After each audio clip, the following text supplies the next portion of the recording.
I believe that entrepreneurship is a team sport. The best entrepreneurs that I've ever run into are guys that ask really good questions and that admit when they're wrong. And before you're thinking about profitability, think about your customers' profitability. You figure out how to bring value to your client rather than yourself, you're going to be very successful. Hi, my name is Avi Arya, father of 2 girls, 6 dogs, husband to a superwoman, a streetcar racer turned hotelier, then marketer and founder of Internet Moguls. What up, Internet Moguls? The premise is, we work with a lot of digital agency owners, and I would say 75 to 80% of themselves find themselves lost on what's the next step. They get excited, they start an agency, they get a first few clients. Once they start losing clients, then comes the catching up game.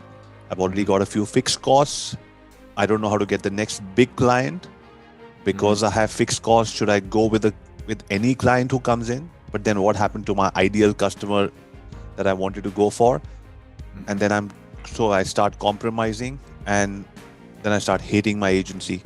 And outside, my brand keeps growing because I'm an agency person, but from inside, I'm struggling because I hate my business. So a lot of people come and say, I started with this. And then there are some people who say, you know what, I've reached the $1 million mark, done well. Yeah. What route should I take now? I'm unable to handle the sales and operations both. Should I have had a co-founder? Is it too late to have a co-founder? Or should I now start thinking of merging with a WPP or a Dentsu, or what should be my next route? So between all of those questions, we started this agency series to be able to help people find their next step through people who've already found their next step. So that's sort of the premise of the show. And thank you very much for taking the time out. How we start the show is with a specific format. I'm going to do a short, we call this the hero introduction. I always believe, Daryl, the shortest introduction between two human hearts is a good story. You tell somebody your true, honest story and you connect a heart for life. So what I'm going to do is, I'm going to tell you my story in less than 10 seconds, and then I'm going to request you to follow a similar format and tell us yours. Okay, great. I'm game. Let's make it happen. Awesome. So Daryl, my name is Avi Arya, father of 2 girls, 6 dogs, husband to a superwoman, a streetcar racer turned hotelier, now social media marketer and founder of Internet Moguls. Over to you. Perfect. Daryl Keyser, CEO of Candybox Marketing. My wife and I were crazy enough to have 4 kids in 5 years. So as you can tell, we've never had cable. I spend my summers water skiing at the cottage. I've got a dog named Rex. That was a pandemic purchase. And I currently have the privilege of leading one of the fastest growing agencies in Canada. That is fantastic. Which out of all of you have so many things to be proud and grateful for. You have a nice family, you have good work, which is growing. So I want to talk about the most important aspect right now. Rex. How did he happen? Yeah, I'm a family guy. The most important thing for me is my kids. I know that sounds cliche, but I only work 35 hours a week because the other time I'm a full-time dad, and that's my favorite job. And my kids were asking me for a dog, and my wife, and we were very much not on that page for years. I told my wife we could have kids or pets, but not both. And finally, during the pandemic, she issued the final words where they asked her for a dog, and she said, "Go ask your dad." At that point, I knew that I was the only person on my team, and it only took me 2 weeks to cave after we found the perfect puppy. And his full name is Rex Dasher. He's an international gentleman, and he is a Boston Terrier and my best friend. An international gentleman, a terrier, and now your best friend. I love that. Fantastic. Because one of the definitions that we write in our book, I did mention this earlier. I'm supposed to send you a copy as well. So me and my daughter, we worked on a project on a book and podcast, and we interviewed a lot of people. And the one thing that we like to do what we have to do when we interview people is, when we do a background search, we like, how family oriented are they? There's no judgment over there, but the thing is, if according to me, success is when you're able to spend more time with your family and grow your business. And and today everything is possible. So thank you for sharing those details with us, and congratulations on Rex. I'm 100% sure he's your best friend, and comfort and solace and so many things these animals bring to us. And I've got Benji by my side. He's shy, but I'll make him say hello to you before we finish the podcast. Perfect. Daryl, running an agency for a lot of youngsters are getting into the agency business. A lot of advertising professionals who maybe got laid off or felt that, I now need to branch out. They're getting into the business, but mostly a lot of youngsters. They like the fame behind it. They like the followers, and they like to instantly put that tag saying, I'm an entrepreneur, agency owner. For a lot of people, they do that, and that initial exuberance helps them get a few deals.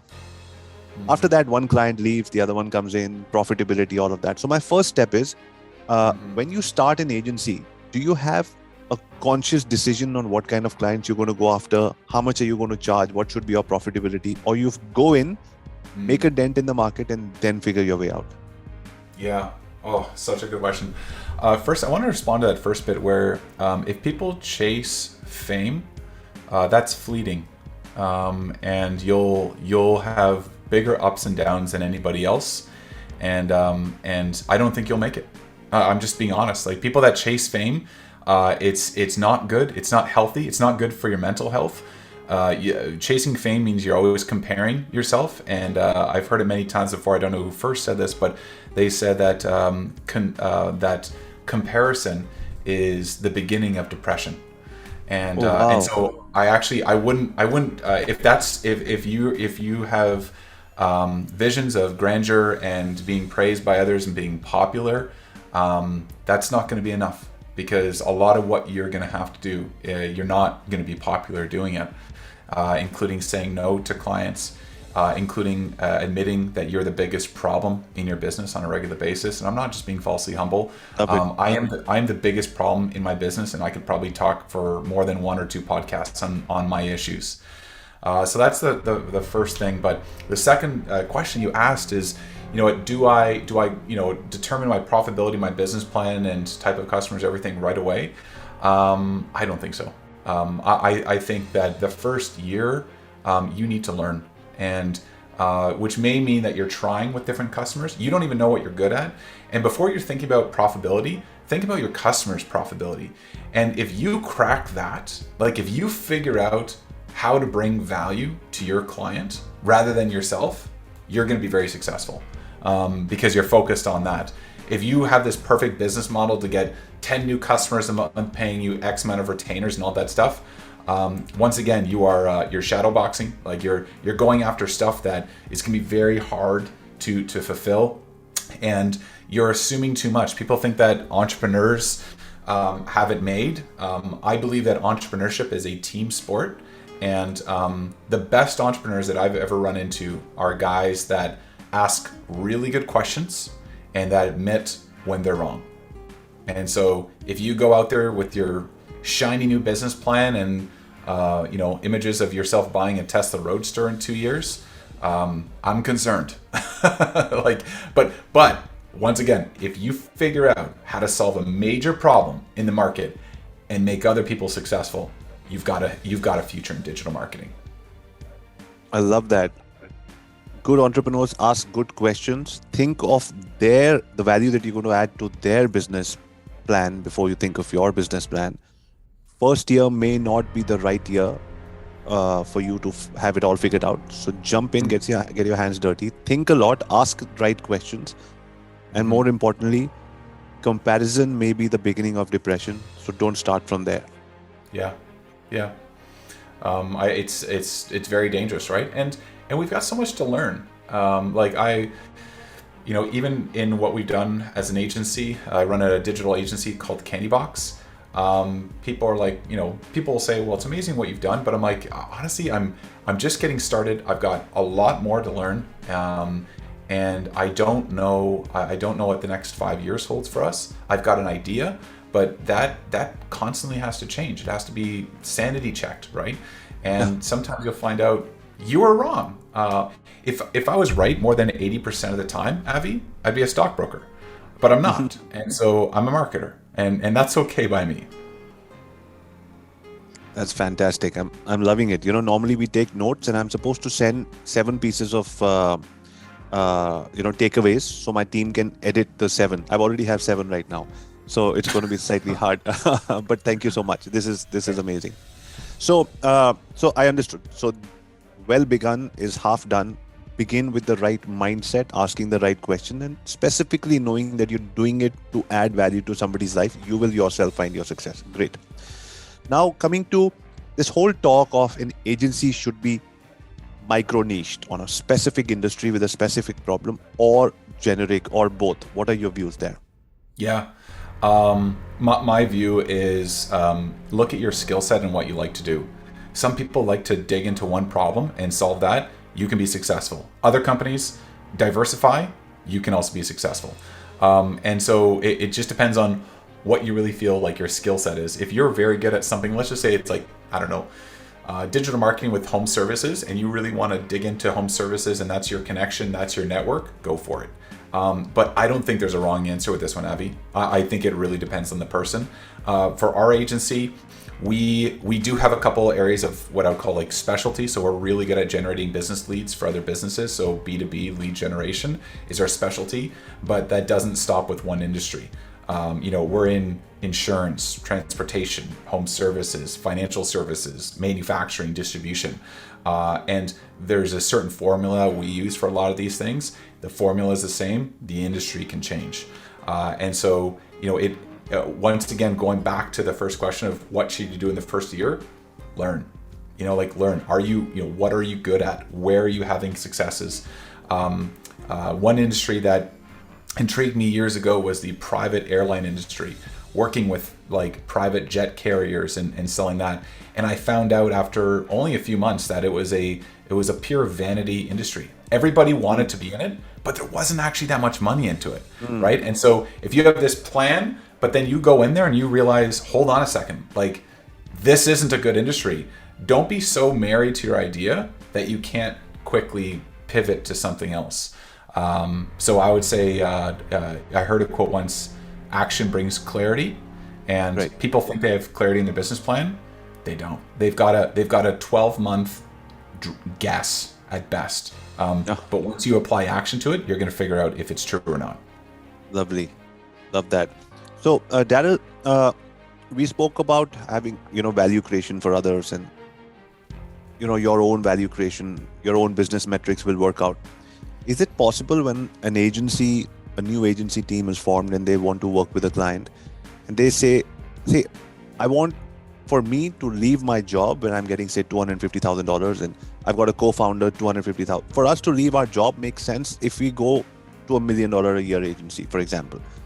With that business metric in mind, can I choose in industry saying that, I will not work with hotels. I'd rather work with real estate people, because if they sell if I can help them sell $1 million apartments, it'll be a bigger payout for me. So I'll make more money. So is that a conscious choice? And are these good choices to make in the beginning when you're starting out? Yeah, absolutely. I think that's wise, because sometimes the scariest things about like our dreams is that sometimes we can actually have the wrong dream. Like where it's like, I want to accomplish this. And the worst thing that can sometimes happen is that you do, and you realize that it didn't give you the end result. You mentioned real estate as an example. I thought about becoming a realtor early on in my career, and one person said to me, they said, you're going to do great, but they said one thing, and it completely tanked my dream. And they said, just be okay that you're going to be working evenings and weekends, because that's when people want you. And I'm a family guy first and foremost. And like being at a sporting event and then getting a phone call and needing to leave and get somebody else to pick up my kid was never an option. It was a dream, and I'm glad that I figured out early on it was the wrong dream, because it's not good. And so you've really got to think about your own values and figure out, if I succeed in getting this dream, am I going to like my life? Am I actually going to enjoy this? Is this going to bring me satisfaction? And does this align with my values? Because you may be chasing the wrong thing, and unfortunately sometimes people chase that for years. if I win, am I going to like my life? That is a bulb-on moment for me. This is, many times when we do interviews, you know you're doing it for a selfish reason because you get a lot out of it. If I win, am I going to like my line? I'm going to use that as a sort of a filter when I make bigger dreams for myself. So thank you, Daryl. It's we're all works in progress, right? We're trying to figure out. None of us have this thing called life figured out. When you said I am my biggest roadblock or problem in my business, can we talk a little bit about that? Yeah. So when you're starting a business, you've got strengths, and your strengths, when you start a business and when you collect people around that idea, they get amplified, and your vision grows, and you get more people on board with your vision. And it imagine it's like you're planting seeds of your strengths, but at the same time, you can't separate your weaknesses from those seeds, and those things permeate too. So if there are certain people that let's just say they're not good they're really, really good at innovating things, but they're not good at the mundane tasks of like just the repetitive tasks that they need to do. If they don't quickly find solutions to that, they don't realize like that's part of the whole plant, right? That's going to be part of what goes on, and so you need to solve that quickly. A lot of entrepreneurs think that, I don't know, they just think too highly of themselves, to be honest. They're just like, well, I've got all these great ideas, and it's like, of course you do, but you've also got a lot of weaknesses that are going to work against you in your business. And I mean, I could spend the rest of this podcast going into my weaknesses, but like there's tasks that I don't like doing in my business. There are people that are very much they love to kind of like draw new plans, almost like creating a dot of a plan, and then other people like connecting the dots. Very rarely are you doing both. And so you've got problems, and you need to find a team around you to help solve those problems so that you can be a more holistic team. I love entrepreneurship as a single, I'm not single like I'm married, but as a single person and not a partner. Because whenever you have two partners come together and there's problems, it's always like, well, what partner is responsible for this? What partner is falling down? And sometimes that can get a little intense, and you're already smiling, so you've been through that. But when there's something wrong in my business, I can find the problem just by looking in the mirror and saying, you're the issue. I have yet to build a sales team. I've yet to build a very strong sales team at Candybox. There's my weakness. That's one of my biggest. Not good at leading a sales team. And so the agency, like a lot of the sales depend on me to bring it in. I'm not good at regularly scheduled meetings, so I need operational people that can run those meetings effectively. I'm not good at paperwork whatsoever. I hate it. I don't even have a printer. Okay, I hate paper that much. And so I need somebody to take care of all the paperwork. And so we've got to understand that, like, you're an incredibly talented person, but man, you've got to watch the rest of your weaknesses around you. If you take a look at Steve Jobs, man, that guy had some serious weaknesses. And he suffered from like owner's delusion of what the company could do. He falsified numbers. He needed people to make more realistic decisions along his way. And so you've got to gather a team that will help you grow in your strengths and then mitigate for your weaknesses. Amazing. That is, I truly say that. I do many interviews. I speak to a lot of people, and I respect all of them. I learn a lot from everybody, but maybe because we are in the same agency field, everything that you're saying is like, I almost want to take it back to my team. Like, why is everybody not here for this interview? And it's very controversial. When we start an agency, you could have a micro niche or not. Like you said, we spoke about mapping your long-term goals with which industry you want to work with. And if you win, are you going to like the life you like? Because if you don't, then you're going to start not winning as much and not enjoying it. And so we spoke a lot about how to start right. When it comes to working alone versus getting either a co-founder or a director in your company, or somebody who starts off and later on has a vision to become, get some shares in the company, or just a few, or rallying a team around you, which is got no skin in the game in terms of shareholding. Which is a better strategy, or what would you say would the best way to get this vision sold and get a few people and get an agency going? Yeah. So a lot of people have strong opinions on this. I do as well, unfortunately. So I think that partnerships very rarely work. And I'm going to let that one lie. It is very hard to have a good partnership that have equal talents and yet complementary talents, that have similar visions, that can handle the good times and the bad. And the worst thing that can happen to a business is that it starts failing and the partners start fighting one another, because then you take your eye off the ball. The next worst thing is if you succeed and then they're fighting again. So I actually don't recommend partnerships unless absolutely necessary, unless you're like, we both critically need to be in this in order to succeed.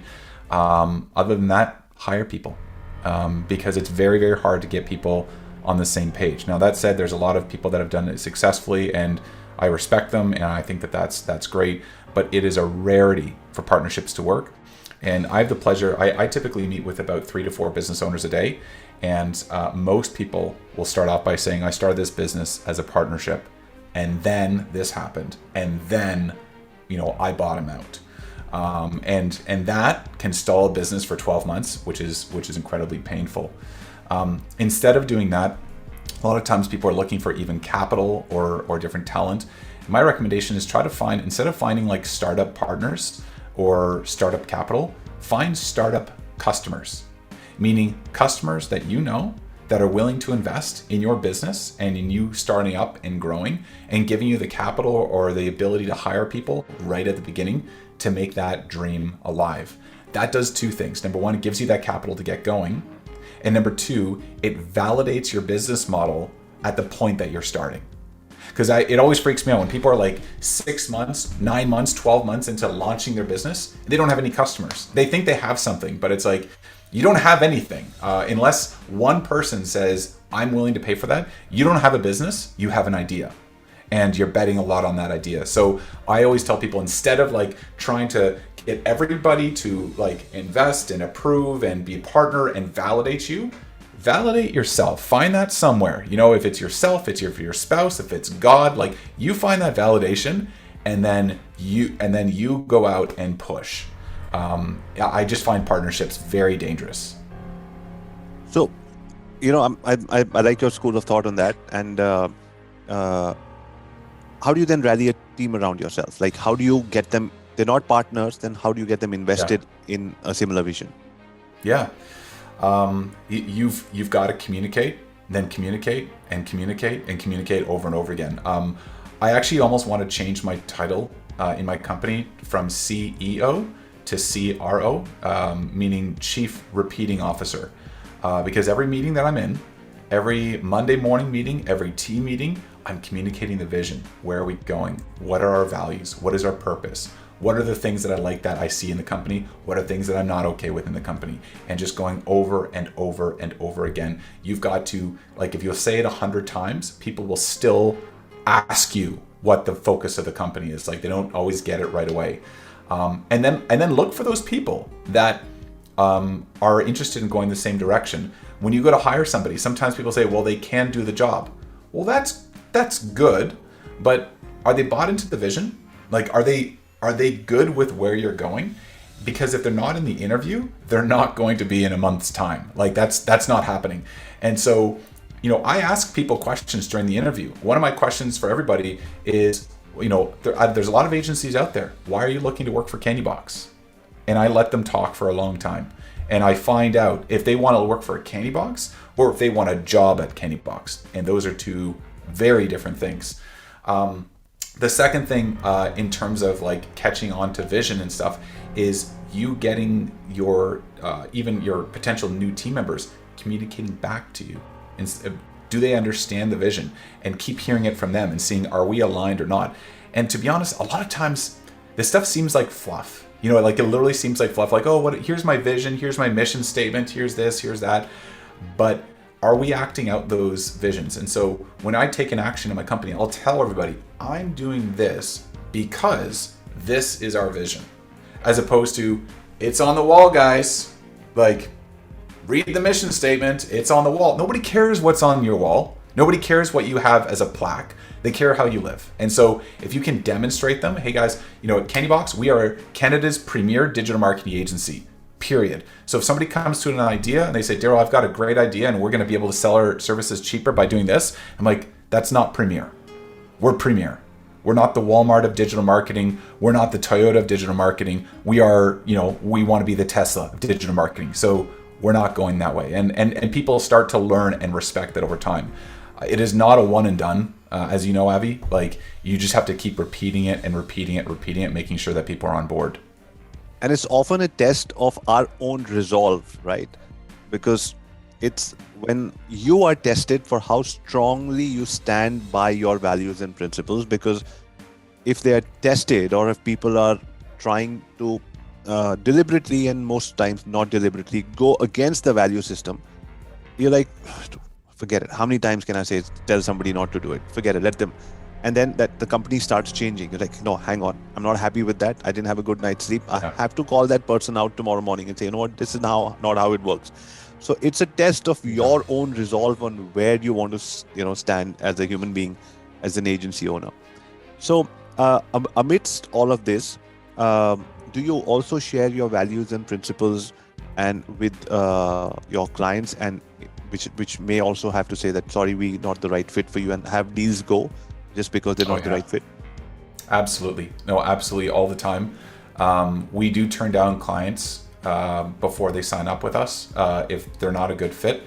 We usually smell that out in the sales cycle, and we'll just kind of back away from clients that if they don't want to treat us like a partner, like if they treat us poorly, if they're not professional, if they don't have the same values, not exact same values, but there's certain things that are quite important to us. So if somebody starts talking about like copying their competitors or doing that stuff, we just politely back away from the table and just say, this is good. And sometimes it's hilarious because in negotiations, they'll start asking questions, being like, well, we're not really sure if we want to work with you yet. We're evaluating 3 different vendors. And I'll just say very honest, and like, well, we're not actually sure if we want to work with you yet. And I don't think this is going to be a thing. And they'll take it on.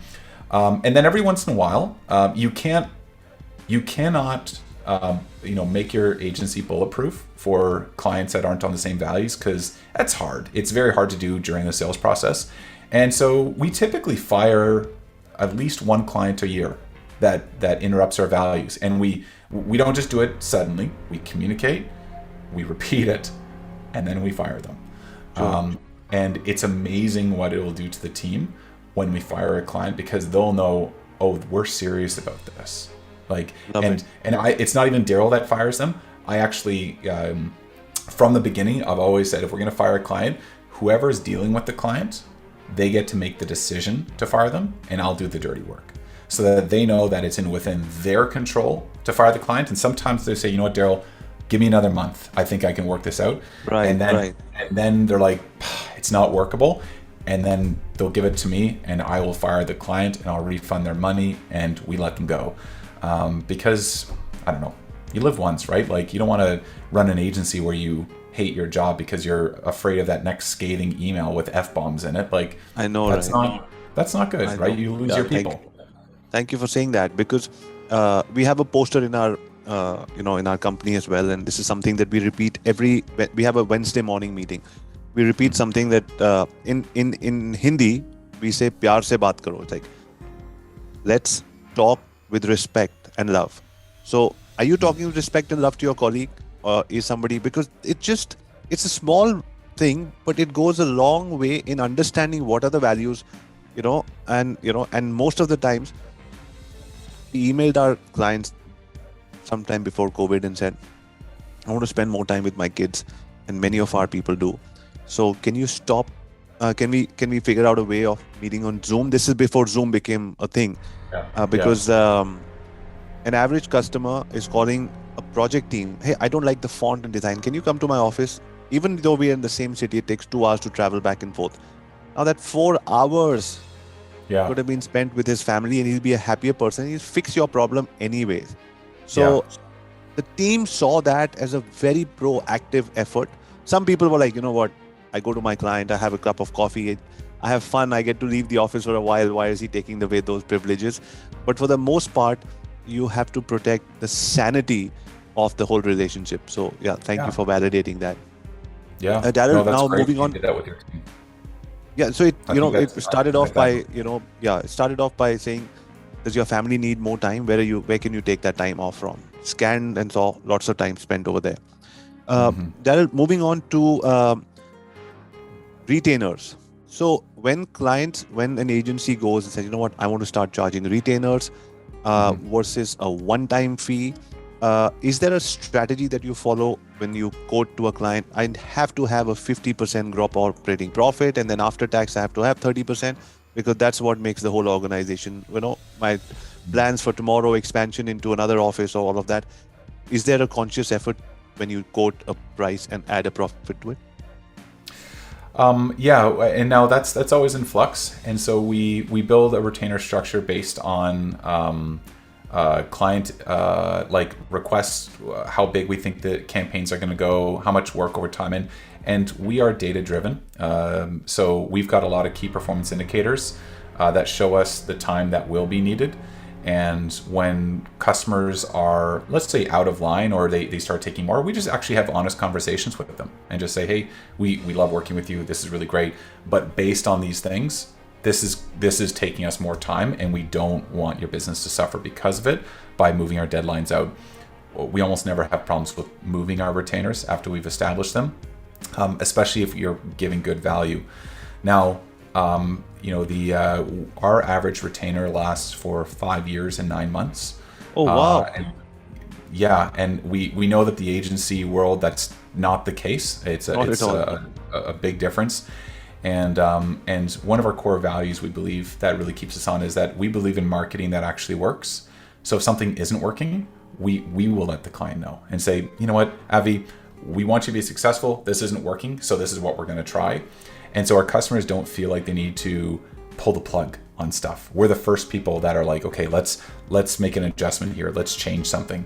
And we spend a lot of time building relationships with our customers to make sure that we've got line of sight to the decision maker.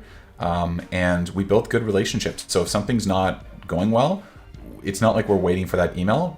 We know it, because we connect with them and we understand where they're at.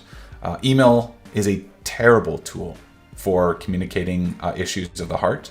And so we encourage people to get on phone calls, Zoom meetings, discussions, or in person, pre and post pandemic, to make sure we actually know what's going on with our client. And we have very high retainers. Our philosophy is if we're making you money, then you won't fire us. So if we're not, that means we don't have a business relationship. We have a retainer. And that's not good enough, right? Because retainers can be canceled at any time. And all of our contracts are net 30 days. People can cancel anytime, 30 days. So we live month to month, making sure that our clients are happy. Wow, 5 years, 9 months is definitely admirable. And so, but is there a formula, like a profit should be this much, or based on your CA, your chartered accountant, or anybody guiding you, or?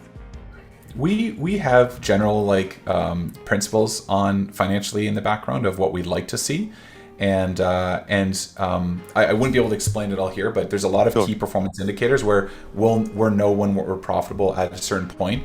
But on the other hand, we are one of the fastest growing agencies in Canada today, and the biggest reason why is that we go back and invest in the company, in people, in training, in business development.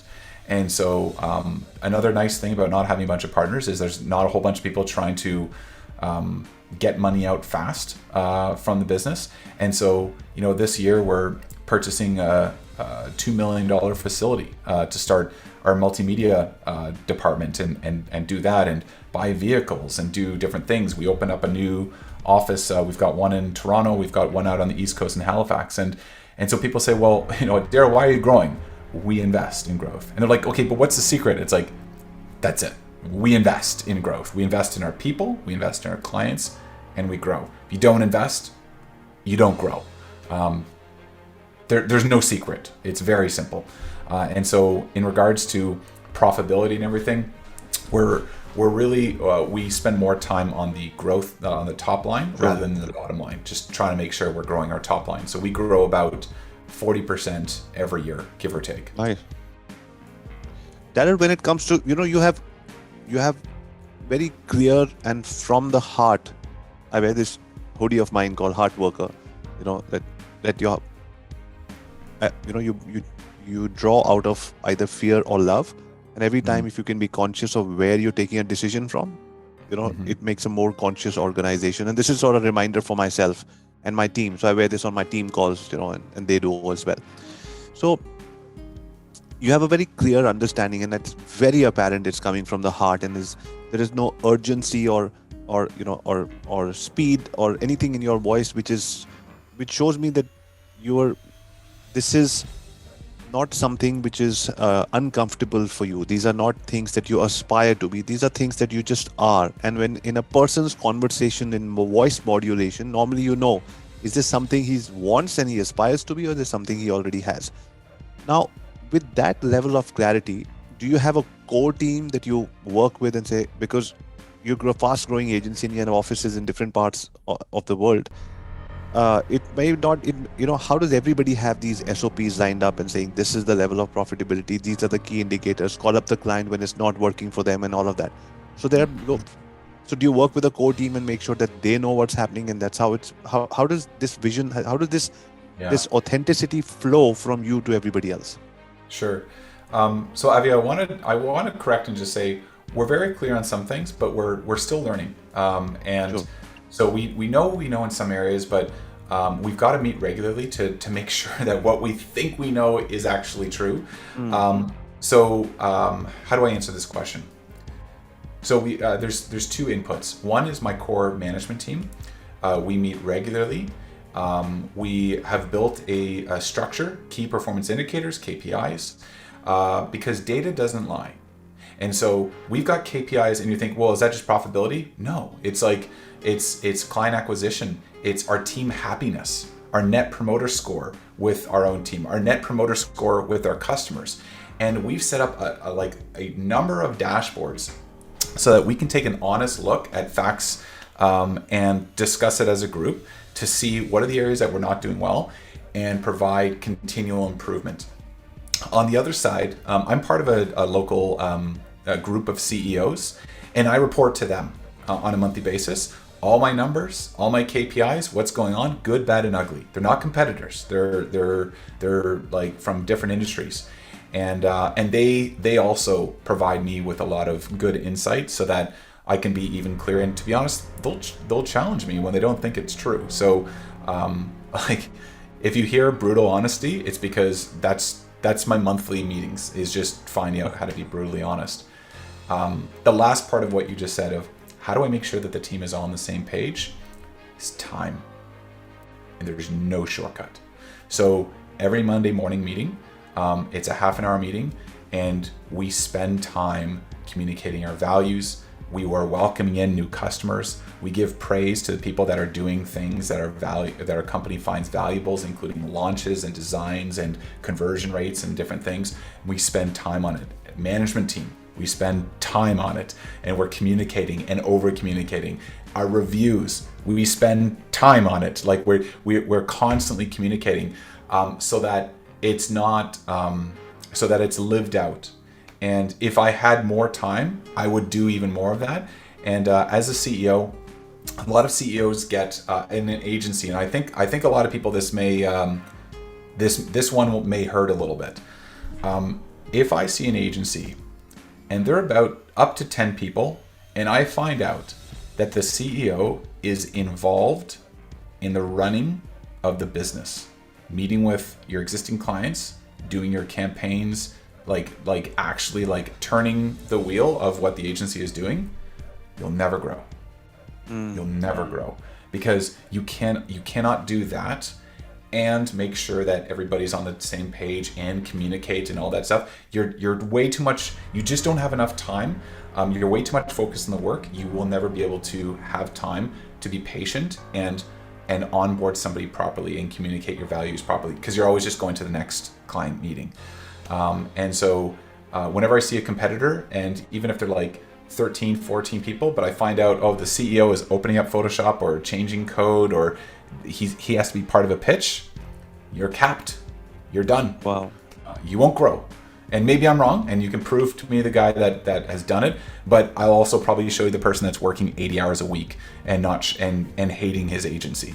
Yes. So yeah, there's a balance there, and if you're an agency owner and you feel like I can't do this anymore, and it's 12 people and everything like that, you got to take a look at your tasks and your duties and making sure, like, are you really needed in that client pitch? And if so, have you really trained your people? Do they really know what they're doing? Because that's the hard part. You know, Daryl, across Canada, America, Dubai, I mean, I've interviewed and spoken to agency owners. The one thing that I found common is that what you said, that one guy takes pride in saying that I'm everywhere, but at the same time, when you have a discussion with him over a drink, he's almost in tears saying, I'm everywhere. You know, in the morning, he was like, I'm everywhere. He's like, he's crying. Yeah. And it's, when you dig deeper, it's like, because his retainers are so coming out of the fear, he's charging so little, he doesn't have time to hire a good team. And so nobody else can deliver what he can deliver. And he's not able to break that cycle. I've got 30 clients who pay me nothing. And I need 10 more just to be able to survive. And all these 40 clients don't give me enough money to hire a good team. And they're stuck in that cycle. Yeah, and it's the difference in between a business and a company, right? You can run a digital marketing business and where you're doing the work, and that's fine, but it's not a company, right? A company is people. A company is equipped people, not yes men. A company is people that are experts that can go into that meeting and win. And those are two different things, right? It's like, are you a doctor or are you training doctors? Choose which one. And there's even some guys, like, you know, I'll guys be like, you know, where are you on Instagram? Like, I'm all over Instagram, and, you know, here's my 50,000 followers, and I'm nothing against that, but it's like, do you know where I am? I'm meeting with my key leaders, making sure that they know what they're doing. I'm meeting with, like, our new accounts, like bringing them into the business.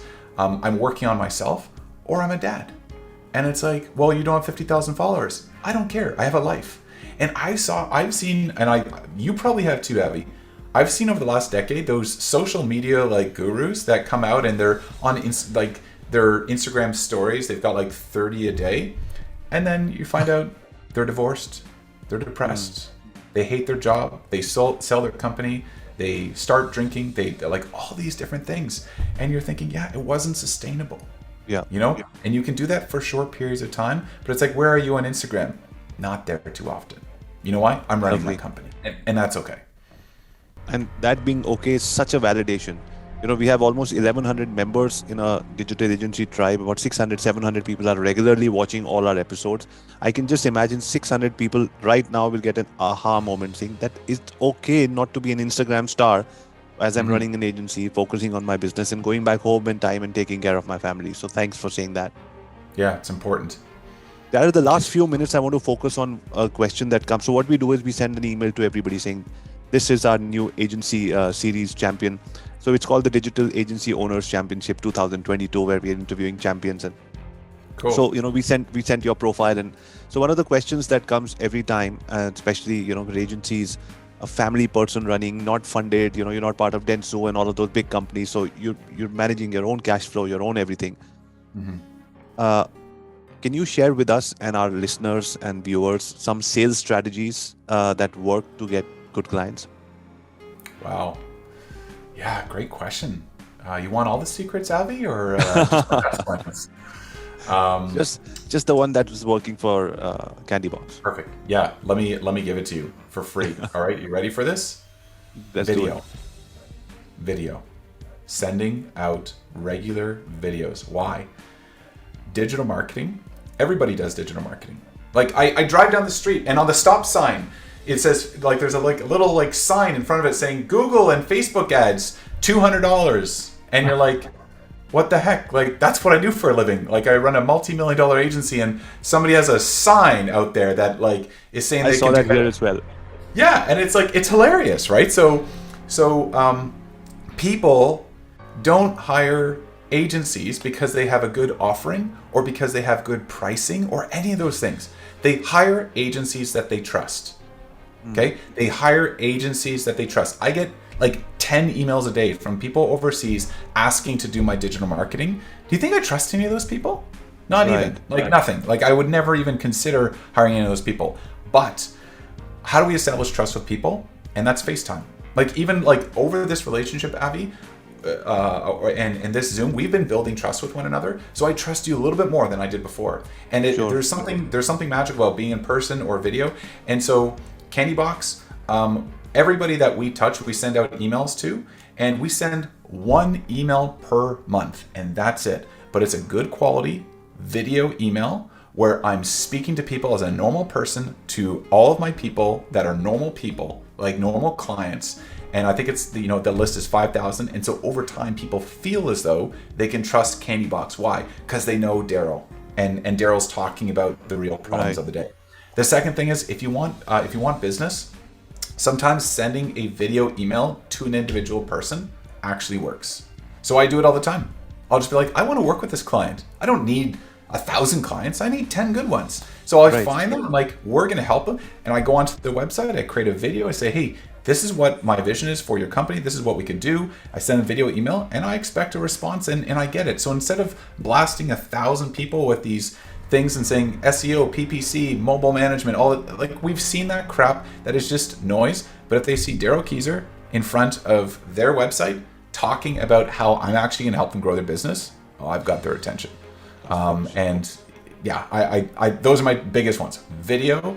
If you don't have a video strategy, you don't have a good digital marketing strategy in 2022. Interesting. Love that.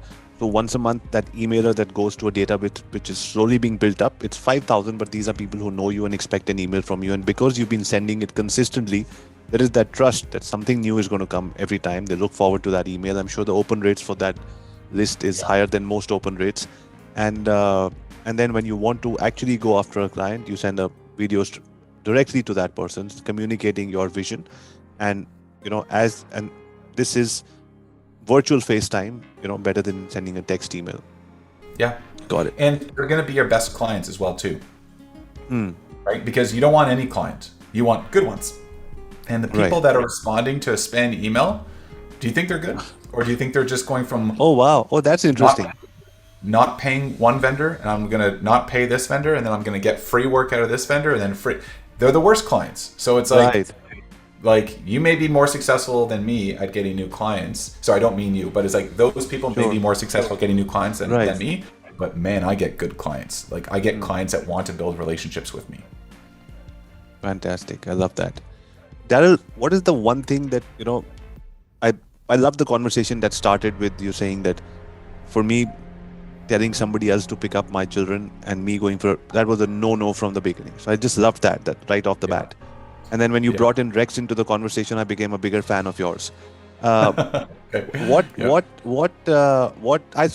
that was the first thing I learned, because I like to spend a lot of time with my kids, my daughters, two of them, 16 and 12. We wrote a book together. We interviewed everybody. They met Gary Vee, they met Grant Cardone, they met Pat David, all their staff. And then we sent 200 personalized videos. We've documented every single video. And 62 people said yes, and the girls documented 62 journeys, and we wrote a book together. Amazing. We interviewed them. There's 62 podcasts, 62 YouTube interviews, and all of them are here. And the girls are now talking on stages and doing all of that. It made me and I shared this with you towards the end of the interview just because I thought this something like this would resonate with you. So my biggest mission is the girls wrote to Ariana Huffington, and she gave them a link to write on Thrive. And so then they now post articles directly there. So that confidence that they've got, they've got most of these people on DM, and sometimes they just DM them. I can't, but they do. So it's very fulfilling to be able to do things with your family. My last two questions are around that. Looking back, if there was one thing that you would like to do differently in life, what would that be? In life or in business? Sorry, you said anything, whenever, whichever thing comes to mind. Yeah, the thing I always tell people about business that I've been running this business for 14 years, but we've only been fast growing for 6 years, And people always say, what was the change? Because I could have done it at the beginning and I didn't. The number one thing I would do to grow faster and to do better is hire faster. Hire faster. Take risks faster. I would only hire somebody when I absolutely needed them. And when you hire faster, it creates an urgency in your company to grow. Like, so right. Even like if I know that I've got another person that is on payroll, I'm going to the next deal. Subconsciously, if you're overloaded with work and you've got too many things to do, and like that's actually going on in your life, you will actually, your subconscious, not your conscious. Your conscious will say, I want more sales. Subconsciously, your body is like, no, we've working 80 hours a week. We're not getting any more sales. And so I believe people subconsciously sabotage themselves and not growing their businesses. But when you hire somebody and your conscious and your subconscious understands that there's more people to take on the work and everything like that, you grow. So I regret not hiring people faster. I waited until the last minute. I waited till it was absolutely necessary, because as soon as you hire somebody, that is directly coming out of, like for me, my own pocket, right? So you're literally giving yourself a major demotion with hiring somebody, but that is the only way to grow. Growing a company of people, not a business, that believe in the same direction. That's the way to do it. So if you're nervous and you're not sure about pulling the trigger, I'm not saying hire anybody, you hire the right person, but hire faster. And every single time I've done that, I recognize, man, I should have done this like years ago. Like, why was I spending my time driving to deposit checks at the bank when I could have been meeting with my next customer? That was stupid. So you've just got to do it better. Loved it. So the last section of our interview is where the guest asks me a question, which I don't answer right now on the show, but I answer it, and when the show is produced, we send you everything together. Great. Awesome. I would love to, I've got a bunch of questions. Okay, let me organize my first one.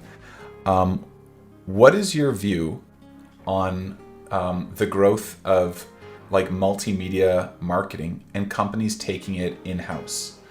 And to give you more context, going on TikTok, writing a blog post, posting something on Facebook was very easy to outsource before, but having regular TikTok video is a different ballgame. So what is your view on the agency's value when people are taking more of their marketing in-house? So, I love that, because very recently we were talking to a client in Mumbai. It's a very, very large client, TV producer of lots of TV shows.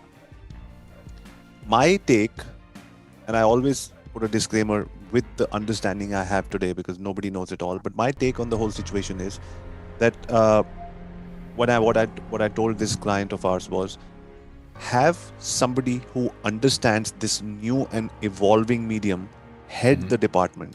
You just put in the money with the right person, because you will put in $1 million or $2 million to set up a TikTok, and everybody's creating in-house team. But then it's so fast evolving. Do we need VFX? Do we need changing screens? Is the Reels going to be the new thing, or is it going to be something else? Is it going to be long form content? Are they going to be Super Bowl type of ads, or are they going to be long form content that converts? Is it going to be more for, are people going to be coming to agencies for automated webinar videos to be shot? That I want a 15-minute automated webinar that's going to drive $1 million sales for me every single month. I see a lot of people doing it. I'm ready to pay $50,000 for that film. So are you equipped to do that? So because it's changing so rapidly and the requests are going to be so many, a multimedia studio which has a couple of $1 million of investment should be ready for all of these things and to be able to change. And so there should be somebody who's nimble enough to understand the pulse of the market and saying, you know what, kids want just rainbows, and so we have to have a rainbow effect. And so can we do that in all our videos, because that's the most trending reel? Can we have a DJ box which is spinning out the most popular royalty-free music? Because if we can create 60 reels a day for one of our biggest influencers, we can make those people superstars. but that has to happen at scale. So how's the music going to work and all of that? So investment on this is the easier part, I feel. But having somebody who understands that this landscape before you build a studio is already changed. What the customer will want is already changed. So you have to have somebody who's constantly telling you that these are the changes that are needed in the studio to make that multimedia setup. That's my 2 cents on that. Oh, excellent. No, I think that's so good. Empowering the right people, the industry experts with the business model, and let her rip, right? Because it's true. Like they know the program, and having, you know, some 50-year-old guy come up with a TikTok strategy package is hilarious. Like it's just stupid, but people are doing it. 100%. That's awesome. Here's my second question. You being a family guy as well too, what are your personal life hacks on balancing your family with work? I'm not talking like your values, but what are like, hey, this is a hack that I have so that I have enough time with my family. What does that look like? So one thing that I've consciously done is that I have always spoken about what I do, what daddy does at work to my kids. And so they've, like I said, we went to meet Gary Vaynerchuk. We had a nice meeting. He called us for lunch again. The kids went with me the second time. We interviewed him together. My daughter's in that interview. So now she shows that to people. Every time I spoke on stage, I took my kids with me. My younger daughter left in an hour. She's like, this is too boring. My elder daughter stayed with me for 8 hours. She loved everything from behind the scenes and all of that. And now she wants to become a speaker. Great. We go to social media marketing world. It's part of our calendar every year. And so I go and network and meet with people. The girls have just been there getting slightly bored, but there's a reward at the end. After that, we do 4 days of Disney. But this year, they volunteered at the social media marketing world. So they got those t-shirts and they got to meet people from around the world. And both my daughters had one thing in common. They both poles apart. But this year, they told me this was the best trip ever because of the 3 days at the social media marketing world. So my hack is, and then we wrote this book together, co-published it. They're co-authors, 33, 33 and 34% partners. We made $8,500 so far on this book. It's equally in everybody's bank. So what I'm doing is my hack for this family thing is to be able to get them involved in what I am involved 80% of my time, so that I don't have to say this was work. So when we went to San Diego, when we go to San Diego every year, or when we go and meet any of these influencers, or when we do these interviews, 50% of the times they say, we want to come with you. That guy is very cool. So they'll come with me, they'll hold the camera, they'll edit, whatever they'll do. So that's my life hack. So when we come back, we're like, oh, my wife is like, how was daddy-daughter day? So I went to work, but it became a daddy-daughter day. So yeah. That's awesome. Oh, I love that. That is a very unique hack. I'll throw that out there. You don't hear that very often. Lastly, I want to know about your dogs. I told you I have a Boston Terrier. Tell me about your 6 dogs. Awesome, Daryl. Thank you so much. So I'm fortunate to have a mother-in-law and a wife who are all, very, very serious dog lovers. So we have a rescue at home in India, and we have dogs coming in at all times. When we moved to Vancouver about 15 years ago, we had 1 dog. And then here, in our new home over here, we realized that Vancouver is a place where most of the dogs who get tortured, mistreated, they come on weekends. Because why? Why is it that Saturdays, Fridays? Because Monday to Friday, a lot of people open their homes as rescues, for rescues. But weekends, people are like, we don't disturb us. We have our family times. So therefore, there's a pile up of, there's a waiting line of dogs to be waiting to have a temporary home for a few weeks or a few days. And if they don't, if the rescue gets over full, then those dogs are put to sleep. So every Saturday, Sunday, dogs are put to sleep because the rescue, gets. So that was a major concern, which my wife said, we just had to go to a website or somewhere and say, we're open 7 days. So how does it matter? I mean, we get excited when there's a doorbell at 3 a.m. and saying, there's a new dog coming in. So we opened that up. So at any given point, we have 2, 3, 4, 5, 6, 7 dogs. Some of them are coming and they're going to die in a few months. Some of them are going to live with us forever. We want most of the dogs to come and live with us forever. Benji chose to stay with us. Tony, we just lost. We lose the dog every year because they come at various stages of their lives. So we have different dogs, from spaniels to greyhounds to Benji, who looks exactly like Benji, so he's a bit of a terrier. Then we had Tony, who we just lost, who was an American bulldog, 85 pounds, humongous guy. And so, yeah, we have dogs and then mostly rescues. We can't really pinpoint what. We had a dog from India come in here. I don't know how he found us. Wow, that's crazy. Daryl, thank you so much. This was amazing. My regards to your family. Thanks so much for reaching out.